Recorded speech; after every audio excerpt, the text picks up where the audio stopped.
be live. We're going to give it a couple seconds so folks can start coming in here, but it looks like we've got a stream ping, and we are just chilling. Hello, everyone. Welcome. We are back here. TBL Season 12. We are doing the Week 4 recap. As always, it is I, your host, Fin, here with the commissioner and leader of our wonderful group, Goldoa Dragon Gold. How you doing today?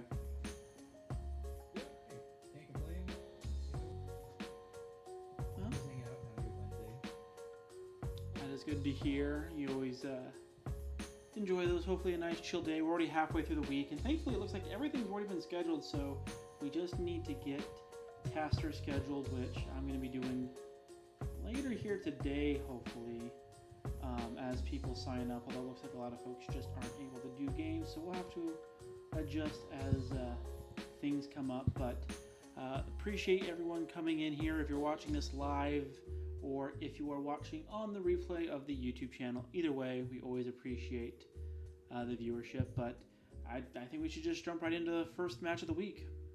Yeah, let's do it. Let's get back into week 4 again, and the first match is going to be the one between the Palatown Paladins and the Chicago Phalanx, and as quickly as this one came into the week, last week, I believe it was on Wednesday night, it was over.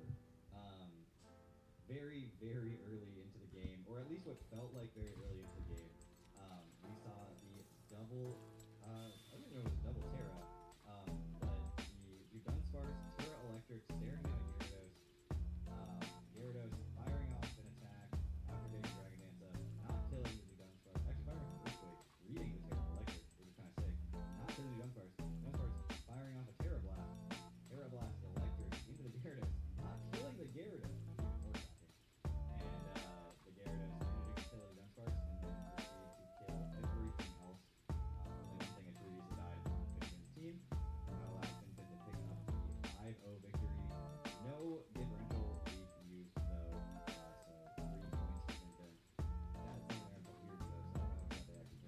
Alright, let me try changing the audio. Hopefully that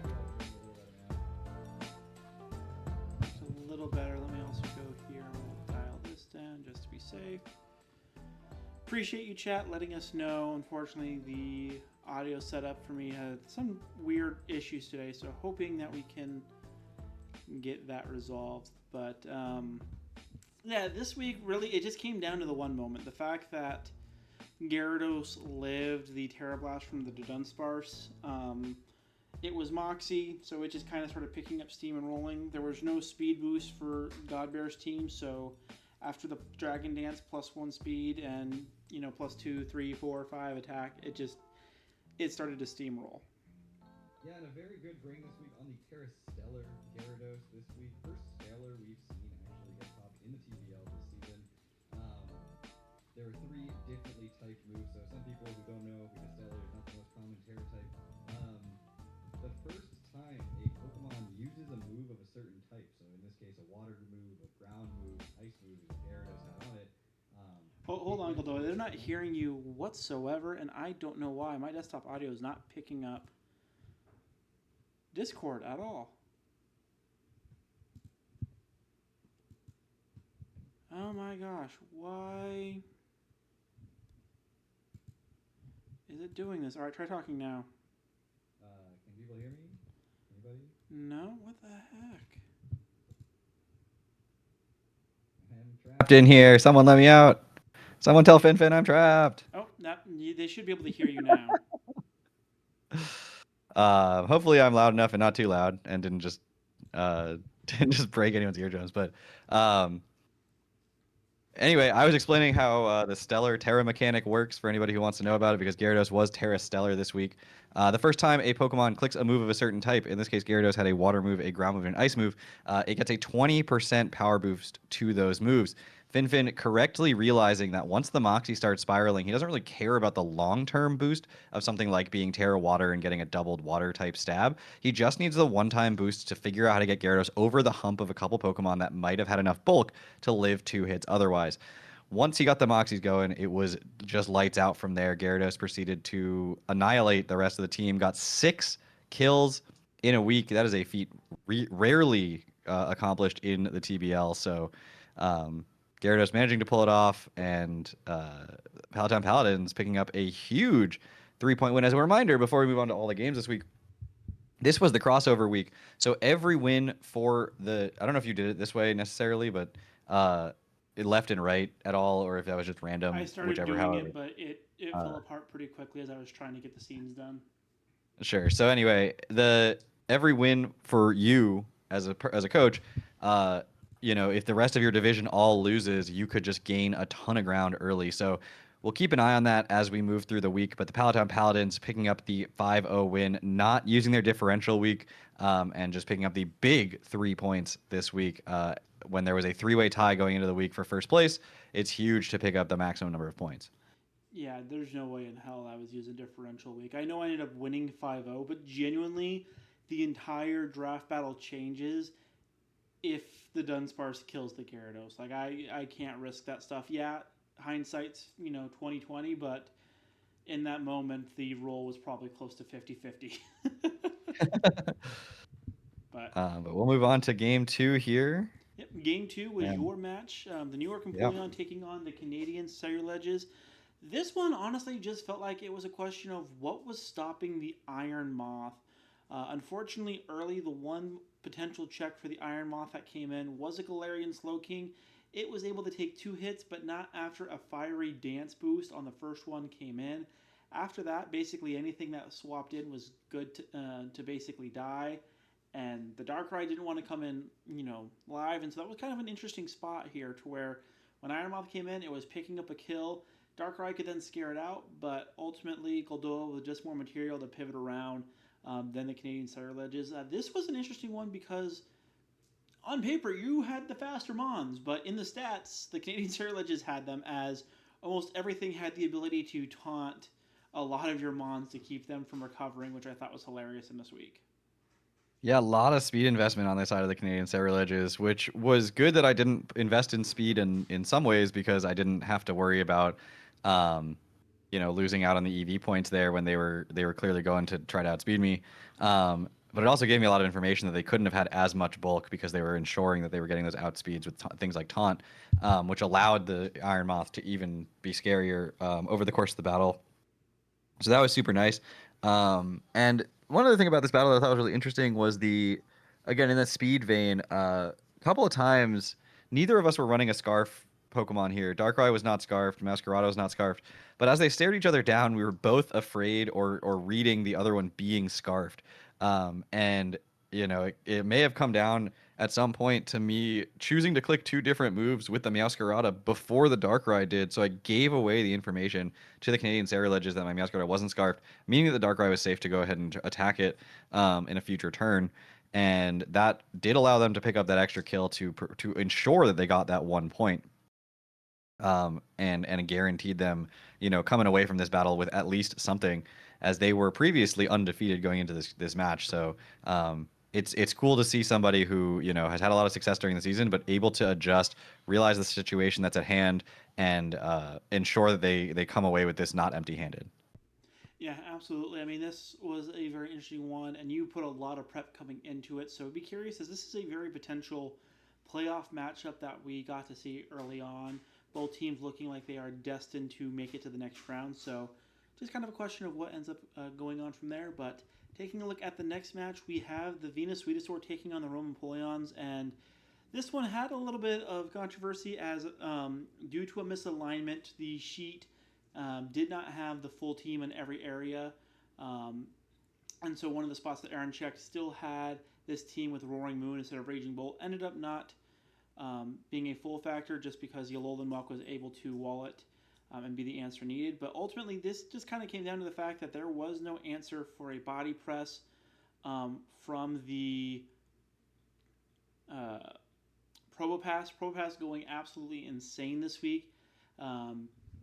Picking up, I believe it was 5 kills over the I believe you're course of correct, the yeah. match. Was not able to get that last one, but it put in a lot of work and saved what potentially looked like a very disastrous start at the beginning because Palafin was running Weather Ball to try and counter the sun.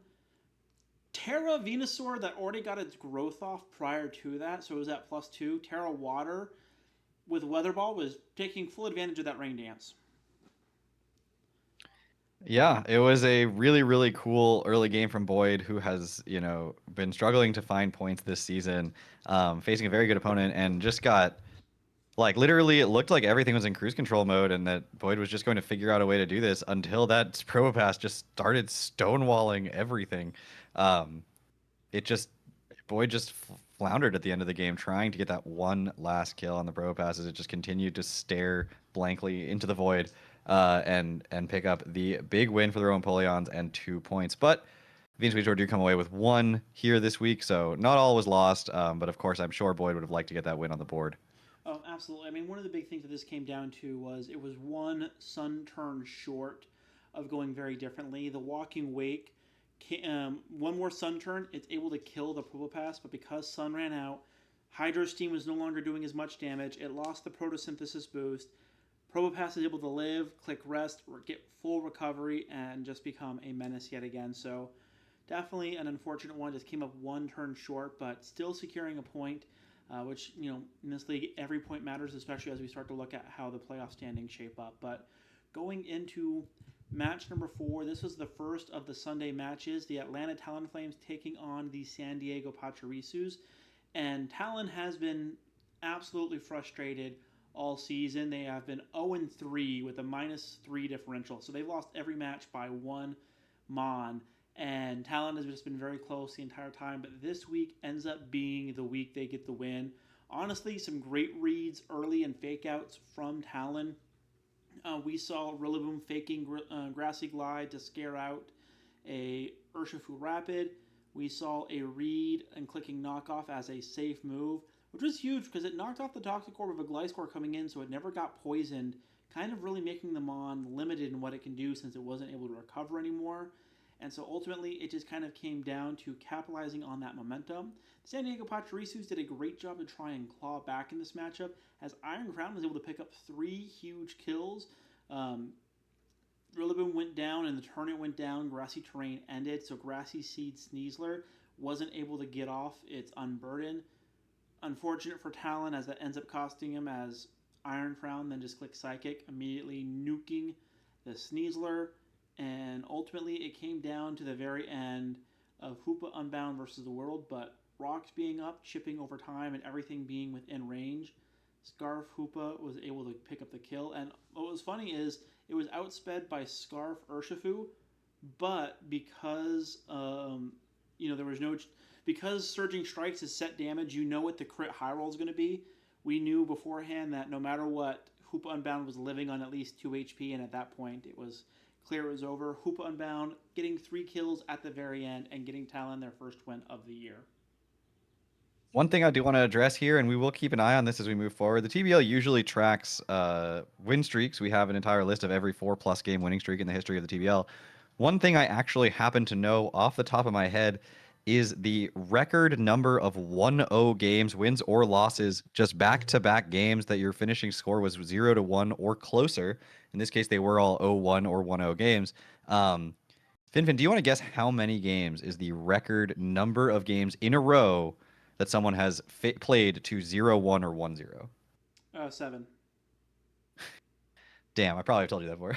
No, you didn't. uh, But it's one of but those. It anyway, wouldn't, based off the it's way one of you're those weird. saying it, it wasn't about to be broken, but it also wasn't unobtainable this year. So nice in the middle is 7.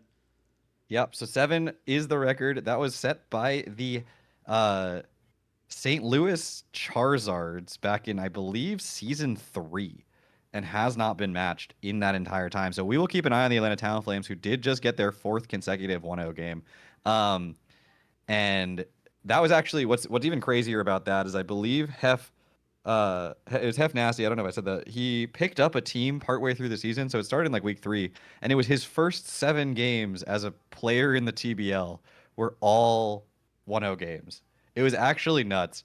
And I think it was like week 3 or 4 of the season, and it went into playoffs. Like it went into quarters. It was like crazy. His entire season, he just got 1-0s the entire time.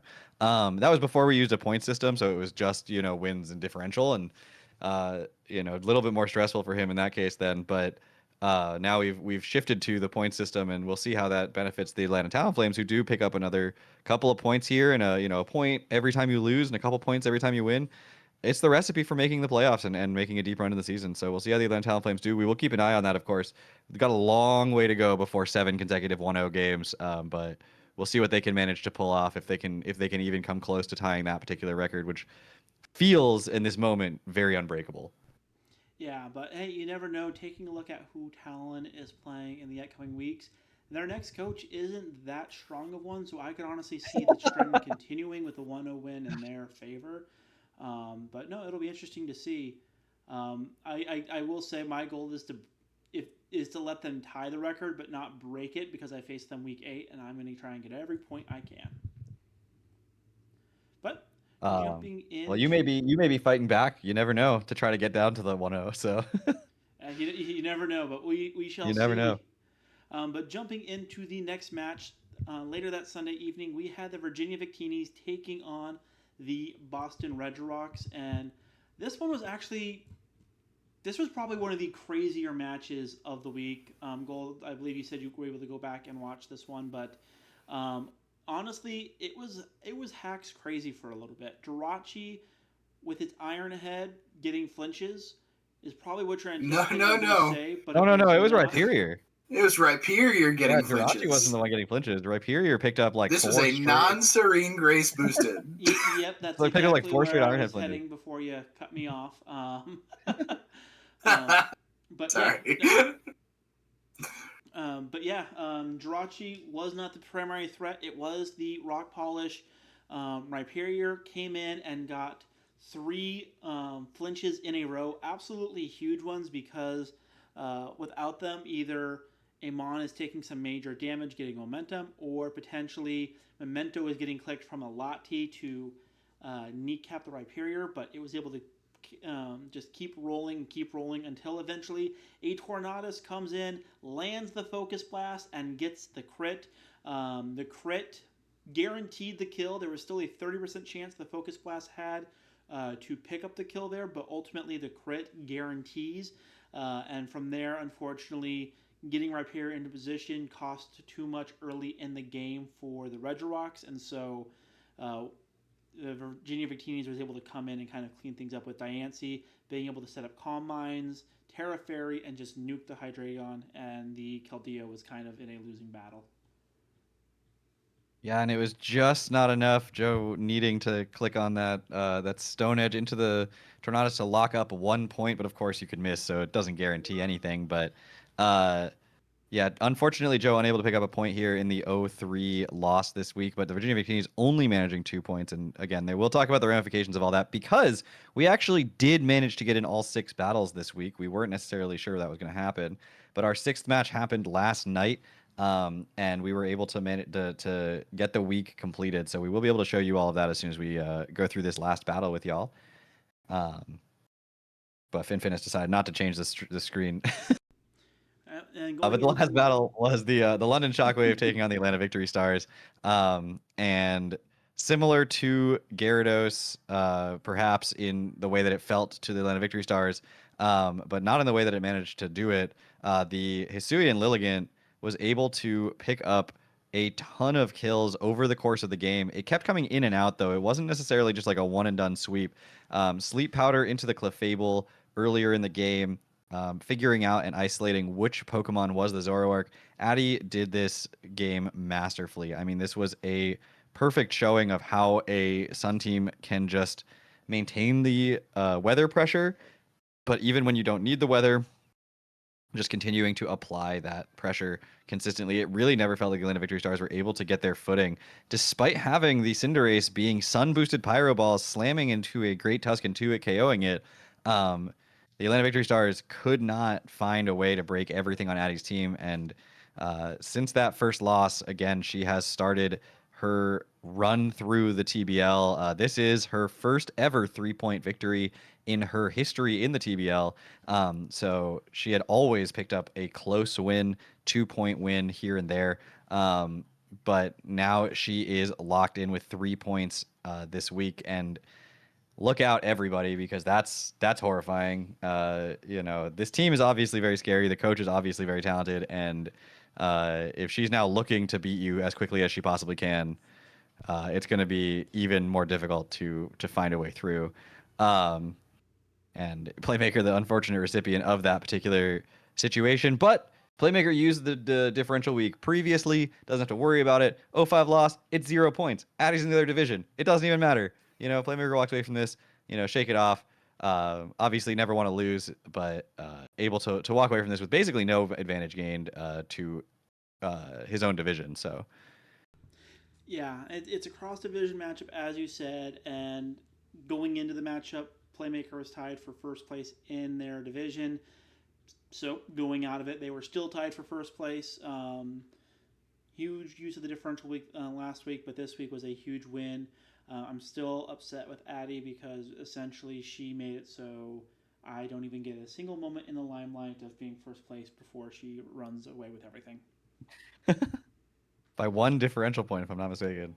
Yep. But yeah, let's take a look at that. Let's take a look at the standings real quick here this week. So on the side of the Violet Conference, we do have 3 teams, 3-1 right now.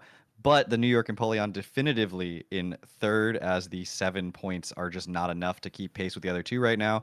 Palatown Paladins and London Shockwave at 8 points. They have not faced each other, so there's no head-to-head to compare. So we're just looking at their next tiebreaker, which is the differential, and Addie's differential is 6, while FinFin's is 5. There is a ton of season left. We're still in the first half of the season, so I'm sure the points will continue to dictate who manages to take that first place position, the guaranteed buy into semis, the guaranteed offer to play next season. I mean, winning your division matters a lot in the TBL, so the difference between first and second is very significant, and the difference between second and third in this division is going to matter as we continue on, because if Addie does just go through her rampage through the season, the second place player in the division will jump onto the other side of the bracket and wouldn't have to face her till finals, where the third place person would end up having to face her in semis should they make it that far. So there's a lot of stuff riding, even if you don't win the division, on which position you finish in. The Atlanta Talonflames, though, despite being 1-3, have kept pace with their win this week, are just 5 points, just 2 points out of a playoff position, 3 points out of first place. So they could very well find themselves in a playoff position at the end of this coming week, where they do actually play against one of those playoff teams. Boston Red Rocks unfortunately not managing to pick up a point for the first time this season, I believe, and sitting at the 4 points that they have, while the Venus Venusaur are at 2, managing to pick up another point but not get that win yet. On the Scarlet Conference side, the Canadian Ceruledges have reclaimed first place by the tie-breaking system of the TBL. Note that the first thing that breaks ties, quote-unquote, or is your dictator to get into playoffs, is your points. But the second thing is your number of wins. So if you have more wins and the same number of points, you will be given the nod. So the Canadian Ceruledges are technically in first place on the tiebreaker of wins. The Atlanta Victory Stars do have 9 points as well, and will be sitting in second place, 1 win behind right now.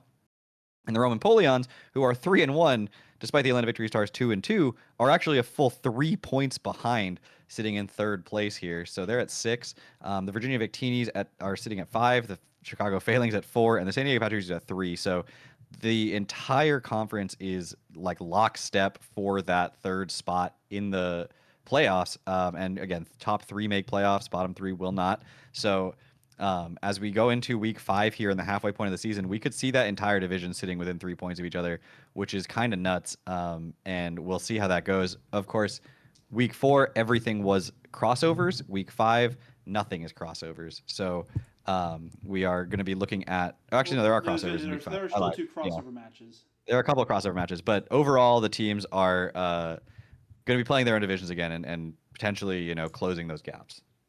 Yeah, a lot of things that can still happen, a lot of time left, but it's always interesting to me because this is a part of the year where we start to see the split between the conferences, and it feels like every year one conference, it's top to bottom very close, whereas the other, there tends to be a bit of a gap forming, which we're kind of seeing here now, but it's just interesting to me that it's kind of playing out this way, and I think this just goes to show the power of the differential week because, like you mentioned, Roman Polion's more wins the Atlanta Victory Stars, but they're one perfect week behind the Atlanta Victory Stars. So a great differential week can make the difference. But taking a look at some of the kill leaders now that we're getting into the season, just highlighting some of the Mons that have been getting used the most effective.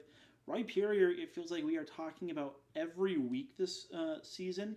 10 kills, 3 deaths with a +7 overall. Boston Red Sox utilizing Rhyperior extremely well so far. Second place. God, that makes me feel so good. it is nice to have that kill leader up there, even if you're not always getting the wins. If you got the kill leader up there, it is a bit of a bragging moment to go with it. Sorry, continue. That just felt real good. You're good. I understand it. And then we have a 3-way tie for second. Gyarados, Iron Crown, and Corviknight, which is funny enough because Corviknight and Gyarados are realistically only up here because of 1 week. They both had a week where they picked up 5 or 6 kills each. The Iron Crown has been a little bit more consistent. They did pick up 3 kills this week, but they've gotten 2 here, 2 there kind of thing. So it is interesting, but these are the current kill leaders. One of the things that does jump out to me is the fact that amongst these kill leaders, we actually have a lot of Terra Captains. Probopass, Hisuian Lilligant, Kilowattrel, Hoopa Unbound, Gyarados, and Rhyperior all being Terra Captains. So top 9 Mons, half of them being a Terra Captain as opposed to only 1 S-tier Mon in Darkrai is kind of interesting to see how that plays out. And that's just partially because I've been doing a lot of looks and research into S-tiers versus Terra Captains this week. Yeah, we're going to go more into that in the bye week. So anyone who's interested in any of the stats behind the TBL, we will be doing a stream during the bye week where we play some games, have some fun, but also talk about some of the interesting things about the TBL. And we'll address some stats that we've found. And there's a little teaser here. We're going to talk a little bit about S tiers versus 3 Terra Captains, which is better perhaps, or is there a difference? We'll talk about, the kill leaders and whether it's more important to take an offensive Terra Captain versus a bulky Terra Captain. In the case of something like Probopass, maybe it's both. And yeah, we're going to go into some of those numbers, just kind of see how the TBL has been run over the seasons. And there's a couple of milestones I want to address as well for coaches, reaching certain win thresholds, things like that. So we'll talk about all that during the bye week, but as a little bit of teaser, we'll try to do that. I love those numbers and stats and keeping an eye on these kind of tracking metrics. So definitely come tune in for that once we get there. And we're probably going to be doing some fun games and stuff. And I might do some giveaways. I often do. Maybe I'll make Joe 3D print something for somebody and ship it out. So we'll see. But yeah, it's going to be a lot of fun. So definitely check out the bye week. Before we get there, though, the Boston Red Sox this week did make some transactions going into week 5. Brambleghast and Jolteon are out. Brambleghast and Zebstrika are out. Jolteon and Leavanny are in. Zebstrika switching that Terra Captain straight over to Leavanny. So going to be some interesting additions moving into week 5. I think that the slide here is a week behind, but yeah, as we move into week 5, we'll see whether Terra Leavanny can be of great help to Joe. It does add a sticky web or 2, so people are going to have to be more. Terra Weber, go F yourself. And look, at least tell me to do that in the interview. And yeah, so that's going to be what we see different moving in from week 4 to 5. I believe that's the only transactions that were made this week. Yep. And now jumping into the commish corner. As a reminder, couple of quick things. First off, for everyone who wants to be a caster or commentator, if you are able to host streams, please get the TBL access from Gold. Don't wait to do it. Get it ahead of time. Get things set up. If you sign up to host, when you say that, you are saying that you have access and you don't necessarily need anything. That's important because we don't want to get to a position to where there is a freak blizzard in all of New York, and so we have 2 days in which Gold isn't able to help get anyone access. And we thought, folks had some. So please, if you want to host, get that set up now so that way you can host later. Also, as always, the YouTube channel is continuing to go off. We're actually starting to see a lot of traction over there, so I'm kind of happy about that. Twitch Battle League over on YouTube, and as Gold has been referencing, after this week, we will have a bye week. There's going to be topics we discuss, but we have not narrowed down on what the main event is going to be. So those are the reminders, and as always, we have one of the coaches with us this week to try and do a coach interview, and this week we are graced by the Reggie himself, Coach Pizza Box Joe. Yeah, he needs no introduction, but why don't you go ahead and give yourself one? You know, who are you? How long have you been doing the TBL? What do you love about Pokemon? Whatever you want to say. Well, I've been around the block a few times here. My name is Coach Pizza Box Joe, and if anybody knows where that title comes from, well, you've been around quite a bit of time as I have. And I'll drop the accent now. How's everybody doing? I just got out of work. I've been playing Mons. I turned 30 with Pokemon, and that's fun for me. So I'm here. I'm here for gold. I'm here for Mons. I'm here for the community because everybody is just real fun to play with. If you haven't battled me yet, I started off in my TBL journey just trying to win with the strangest Mons. I've since developed some sort of culture, and I know what I should bring, but I don't. I love bringing fun sets. I try to not draft the same Mon within the same like generation of Pokemon. So I broke my rule. I got another Livani. I got another Terapagos, but I like trying to do fun things with weird Mons. I think it's why we play the game, right? That's what Mons is for me is just coming up with what's the weird puzzle here? What's the one that's gonna be like that one's gonna throw people for a loop. That one's gonna be entertaining, which I didn't think was gonna be something that I had to, put into my Mons building. But now we're streaming every battle, really consistent with it. What's gonna make for an entertaining match? Last week, 3 flinches in a row. Can't repeat that. Can't ask for much better than that. And I still lost, which the entertainment value through the roof. It was a tough loss, but I still had so much fun. I was screaming at the top of my lungs after getting 3 flinches in a row, 4 flinches total that game. So even though I lost, I was like, I deserved that crit. I deserved to not, I lost because I didn't have the balls to click Stone Edge. That's what I ended up saying to myself. I'm like, you did it to yourself. But it was a little further than an introduction. But Mons is fun. Mons is fun. We play a kids game, and I think we have to remember that every now and again. We play a kids game at a very high level, but it's fun nonetheless. Yeah, and didn't really talk about it, but Joe has actually been around the TBL since its inception. I would argue that aside from myself, he is the only person who truly was here when the TBL started. Now, Joe didn't play in the TBL right away, but he did help me prep. Joe was my original only front office member for a long time. So, if you want to talk about being around a really long time, Joe has actually seen every bit of the development of this server, of this community, and of this league. And eventually he decided he wanted to step into the ring and give it a shot himself. But at the beginning, he was the only person that I turned to talk to about prep. So, if you really want the lore of that, it goes really I far was back. unhelpful. Hey, I had a lot of success back then, and you were the only person who could take any credit for it. So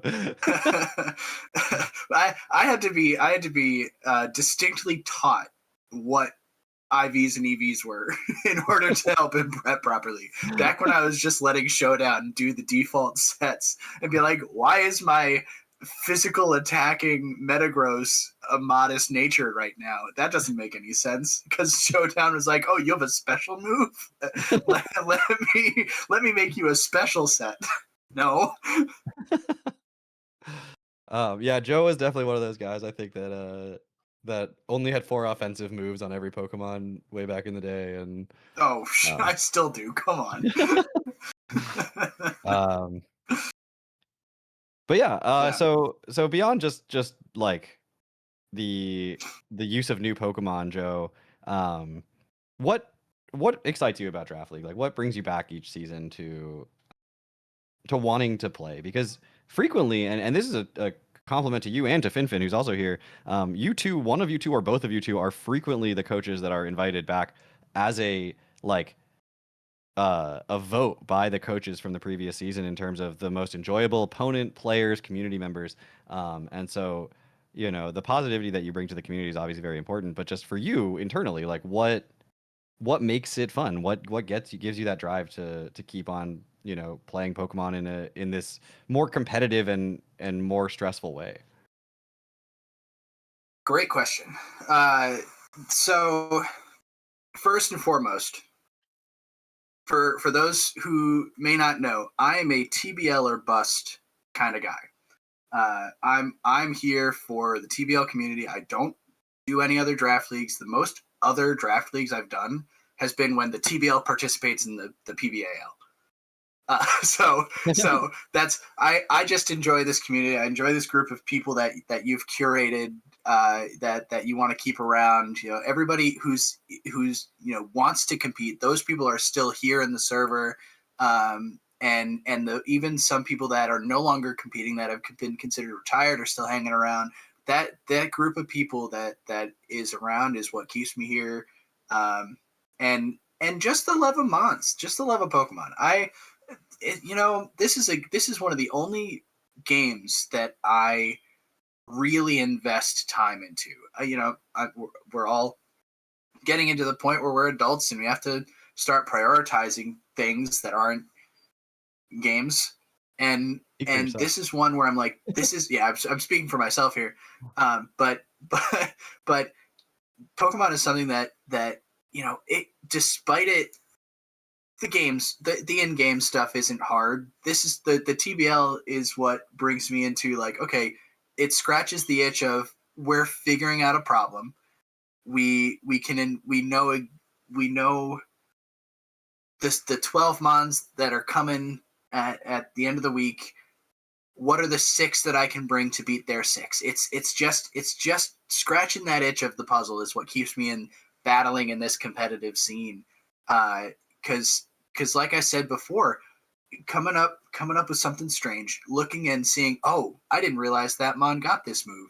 And then, maybe I'll go back and play a little bit of the main series game. I'm like, oh, I could have used that during this period of time. And just getting the enjoyment out of it. And I love the Pokemon. They're fun. They each do different unique things. Just putting together the pieces. That's, I can't stress that enough.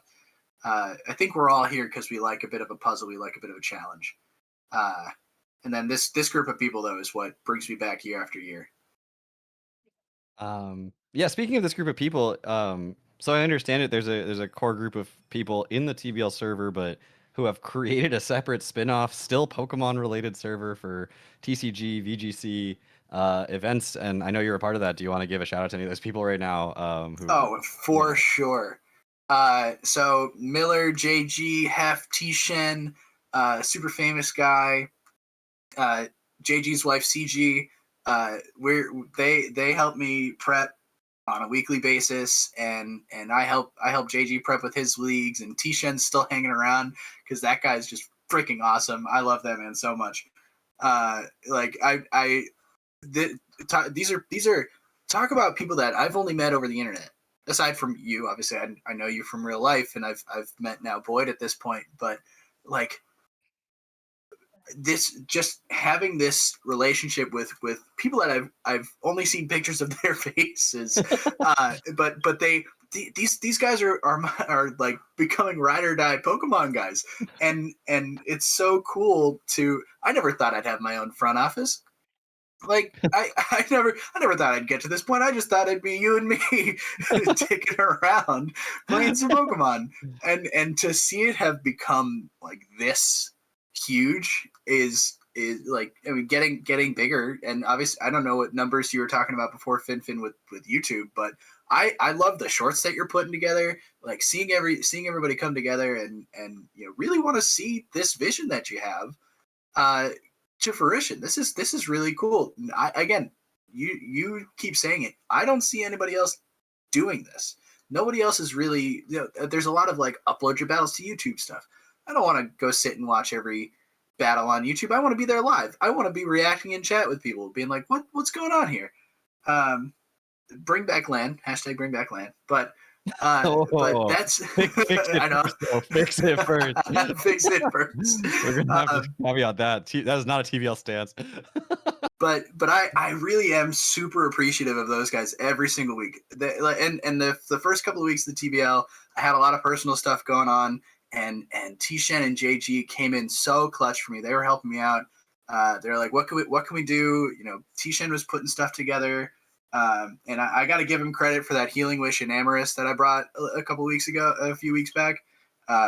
He and I have pretty different play styles, but he's like, no, this is a good way to keep Rhyperior alive, and it worked. It worked exactly as planned. I trusted T-Shen in that moment. I didn't have time to really play test it, so he was kind of trying to figure that out for me, and you know, really just during a very stressful period of my life, really came in clutch to help me relax and come back to the game that has just been so consistent for me. So I really appreciate the whole squad.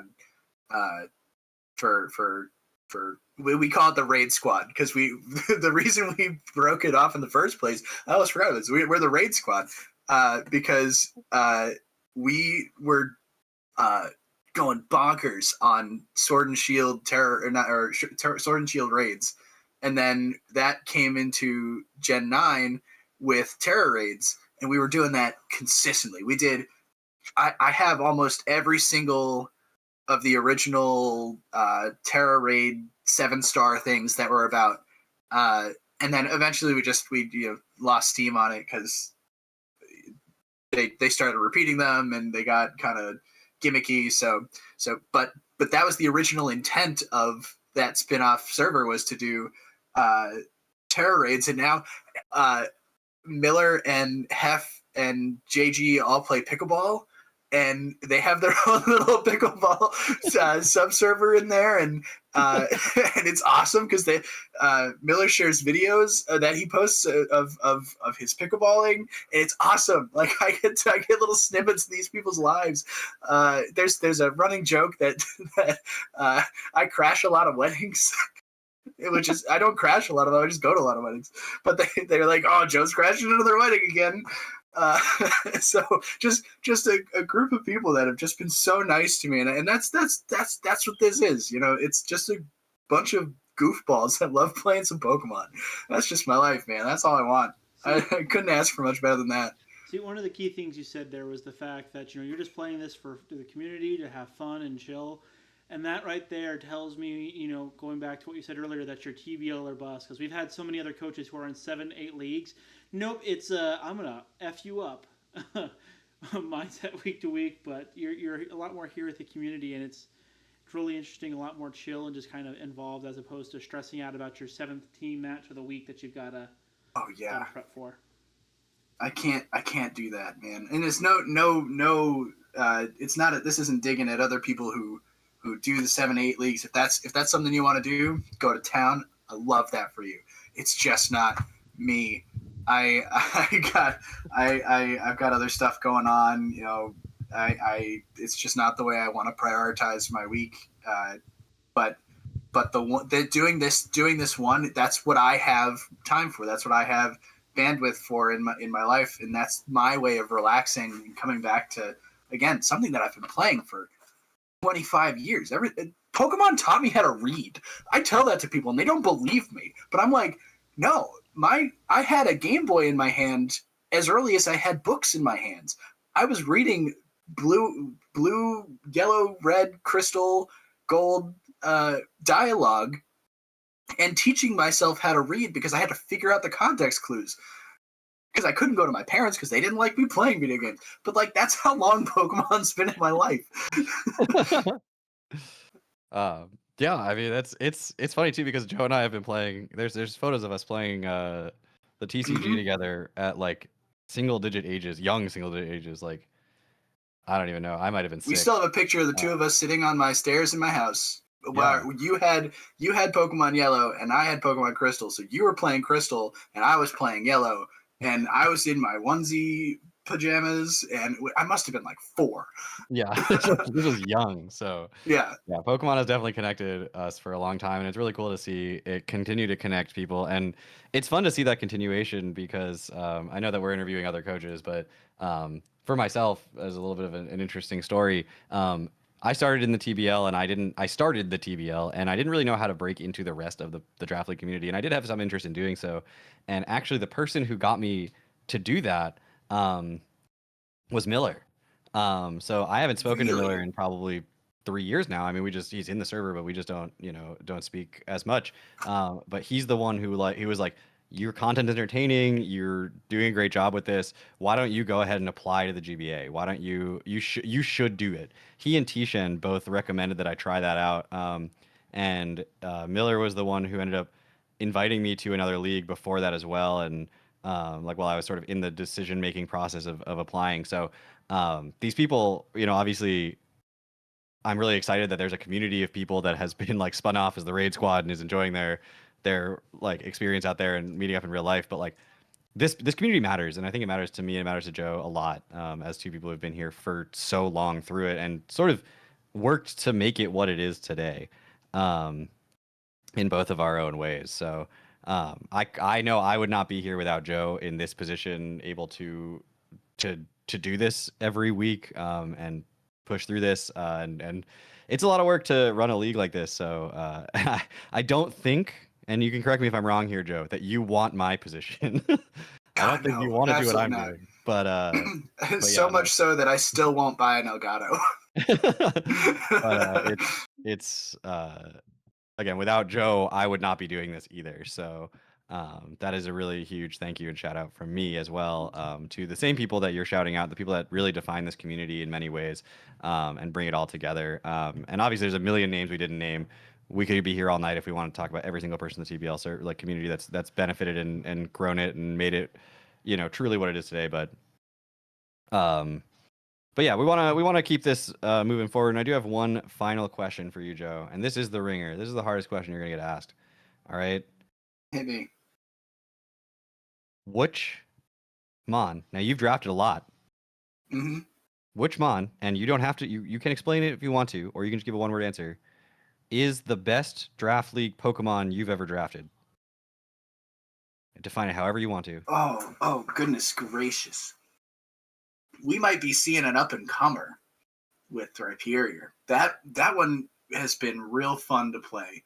I very much. I'm just gonna. I gotta talk through this answer. This isn't gonna be an easy answer. Terra Gyarados was a lot of fun to play as well. I think one of my best picks was Terra Omnicorio, Mm-hmm. because it was an oversight for a lot of people. They didn't realize that it was all four, and that was the that was the season where I got 2 C's and a D Terra Captain, somehow. So that might have just been part of a really good strategy overall. Let's see what else. Terapagos, notably, I have drafted twice now, and is indomitably a good pick. I'm trying to think through some of the rest. I drafted Clefable. We had Zeraora at some point. Zeraora was good, but I didn't use it properly. What else is there? I mean, I've drafted Blaziken because that's my favorite Pokemon. But that was when it wasn't able to be Speed Boost. I'm gonna have to give it to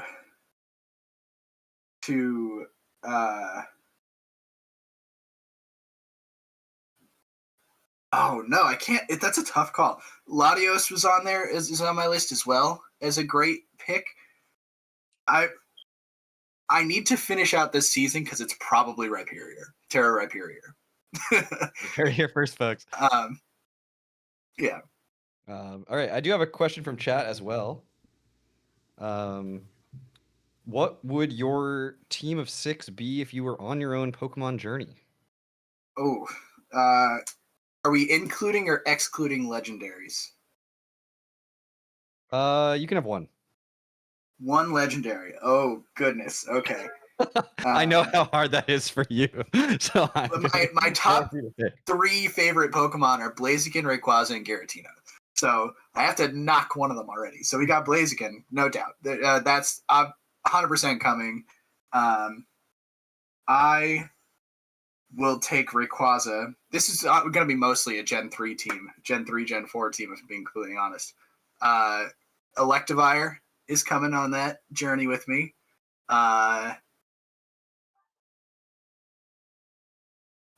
There's a water type that I would want. I would take Ludicolo. No, I wouldn't take Ludicolo. I just wanted to say Ludicolo on stream. Let's go away from that for a minute. I was thinking about this today because somebody from the UK that I know from work is sending me some cool Pokemon cards. He was asking what my favorites were. Incineroar, I would definitely bring along Incineroar. Screw the double typings. Goldango has come to be one of my favorite Pokemon that I've seen in draft. I have not gotten an opportunity to draft it, but it has been just a rock star, and I love. It's so neat, so much so that I bought. There's a set of a Gimmighoul and a Goldango in the TCG that are connecting art cards, but they're vertical to each other. So the Goldango goes above the Gimmighoul, and the Goldango legs go into the Gimmighoul shot. It's really neat. So Goldango is going to be there. So let's go through. We got Blaziken, Rayquaza, Electivire, Incineroar, Goldango, and Dugong. We're bringing Dugong. Long Gold live knows why we're Dugong. bringing Dugong. Long live Dugong. Only to be known by Yen. Yen. Wow. Okay.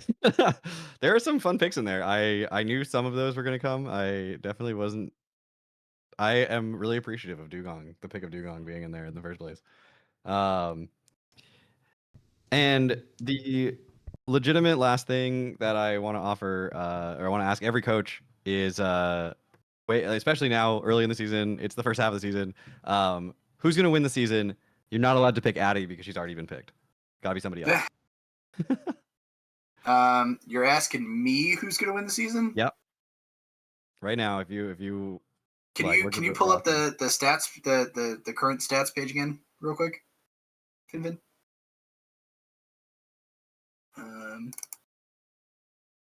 Let's see. You know, I actually think Aaron has a good shot this year. I know he's in third right now, but Aaron is consistently a really good battler, and I think he has a very solid team. Despite being in third, he's a close third with a great, 3-1 record. Obviously, some of those were close wins and maybe a close loss along with it. But Aaron is a consistently great battler. I'm going to pick him, the Roman Polions. Okay. So I've got to keep a running track of this in my own head. Who's been picked, so I can tell people not to pick him again. Chat reminded me that Canadian Sarah Ledges had already been picked, so good thing you didn't pick Zach. Zach was a lot of fun to battle. I will say, that battle that was, I think that was that last week or 2 weeks ago? 2 weeks ago, I think. I faced Zach this past week, so it would have been 2 weeks. Okay, so it's two weeks ago, I think. Zach was a really fun battler. He seems like a cool dude. Yeah. Well, God, Bear, it's okay that you got to pick 2 because I didn't ask the first couple of people, so we got to catch up. But thank you, Joe, for joining us on this iteration of the TBL recap stream. This is the week 4, of course. We are going to look towards week 5 now, the last week of the first half of the season. As I have always said, nobody's eliminated ever in the first half of the season because anything someone did in the first half, you could do in the second half. So there is no way you can possibly mathematically be eliminated in the first half of the season. But you do want to position yourself as best you can going into that second half. You don't want to give yourself a more difficult job than you have to. So let's take a look at some of those matchups for week 5 here. And when they're happening, because again, they've all been scheduled already. So we actually can give you all the timing of them, not necessarily who's commentating all of them, but the timing of each of them. The first is coming up tomorrow. That is going to be the London Shockwave taking on the Chicago Phalanx at 6 p.m. Eastern time tomorrow. That is going to be a really fun match to watch, so keep an eye out for that one. Following that up, we have a triple header-ish on Saturday. We have 3 games on Saturday. It's not really a triple header. But the Boston Red Rocks will be kicking it off at 1 p.m. Eastern time, facing off against the Venus Ouijasaur. And then at 8 p.m. Eastern time, we have the San Diego Pachirisus taking on the Canadian Sacrileges. That will be immediately followed by the New York Empoleon and the Atlanta Talonflames. That's a real doubleheader on Saturday at 8 and whenever 8 p.m. game finishes. And then on Sunday, we have back-to-back games as well. The Virginia Victinis taking on the Atlanta Victory Stars at 9 p.m. Eastern time start, and the Palatine Paladins taking on the Roman Empoleons in the second game of the doubleheader right after the first one finishes. So going to be a lot of really fun streams this weekend. Definitely check them out. Again, it is the last half of the last week of the first half of the season, and I just want to I shouldn't say it out loud, but I do want to say it because they've all already been scheduled. If these 12 coaches can manage to do what they say they're going to do and do their battles, and the last one happens Sunday at roughly 9:30 start, we will, for the first time in the history of the TBL, which has done a bye week every single week season since its inception. Don't do this to me, Finfin. Don't do this to me. Nope, it's Monday. Well, never mind. Screw what I was about to say. I already cursed it somehow. I didn't even finish saying the thing I was going to say. You didn't even finish saying it. You just straight up cursed it. I think by this logic, we basically considered Monday as part of the week. I think it's good enough because we've not had a week where a match wasn't played on a Monday or later. Yeah, and technically the bye week is a makeup week, so there's no penalty for going late. You pretty much get a guaranteed opportunity to have the extension if you need it, but obviously I don't want people to abuse that. I would prefer to have no games during the bye week because my dream is to get a week off during that week. It has never happened in the history of the TBL, and it looks like it will not happen here. But yeah, the last game will be happening Monday then, which is fine. And Finfin and I will do the recap stream as usual during the early part of the bye week, and then we will, of course, in the later half of the bye week have a for fun stream. We'll try to get some coaches involved. It'll be a good time. We'll see what happens. People will stop in, have a good time, hang out. But yeah, that'll do it for week 4 here. The recap stream is concluding. Once again, we are not doing a battle immediately after the recap stream, so maybe that's a good trend for us, Finfin. Maybe we should give ourselves a little pat on the back that we're not streaming for the next 3 hours straight of all this. But yeah, thank you all so much for watching. This is, I think the recap streams are a lot of fun. Oh, I did want to say, and this is a huge congratulations and thank you from myself to Finfin. He alluded to the views on the shorts that he's been putting out on the YouTube channel. When we started this, when I gave Finfin the login for the YouTube channel, there were, I think, 7 subscribers, maybe 5. This most recent week 3 recap that just went up a couple days ago already has over 200 views. Wow. Which is insane, given that 3 weeks ago, and I mean, it may still be true, we have like 5 subscribers. So 200 views is crazy to me. That is an insane number of views to be getting, and I think that is a testament to just the level of care and attention and editing and love for the league that Finfin has shown. So huge shout out and congratulations and thank you from me to Finfin for being able to put that content out. I don't have time to do that, so I really appreciate him stepping up, taking that on, and we're seeing the dividends of it immediately. And hopefully that means the TBL can continue to grow, continue to reach a wider audience, and grow from there. So, yeah, definitely keep watching those. We are keeping an eye on those metrics because we are trying to put our time into things that matter, and it seems like those shorts are a good place for us to be expending resources. So yeah, I just wanted to give that shout out, give that number, because I know that we sort of alluded to it earlier, but we are looking at not exponential growth necessarily, but a ridiculously high number compared to the number of subscribers that we have on the channel. And each one has gone up. 4 subscribers in the last 28 days, and the nice part is I don't recognize any of the names. That's huge, and that doubles the size of the YouTube channel. So, if you're not subscribed to the YouTube channel, please go subscribe so that we can continue to grow that. It's the algorithm loves when you actually click the button for it, and if there is continuous growth, even from people who've already subscribed to the Twitch channel and stuff like that, it will help that YouTube channel to get seen, to get exposed, and will help those numbers continue to grow. I know it's the icky part where you know go like, subscribe, follow, comment, do all the things, but the algorithm does love it, and it's hard to ignore it. So.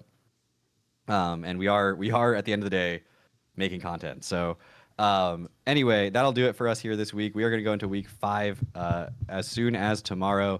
Thank you all so much for watching. This is a pleasure and an honor. And Joe, thank you for stopping in for the interview as well. We will continue to try to bring those to everybody each week. But with that, unless anyone else has anything they want to say.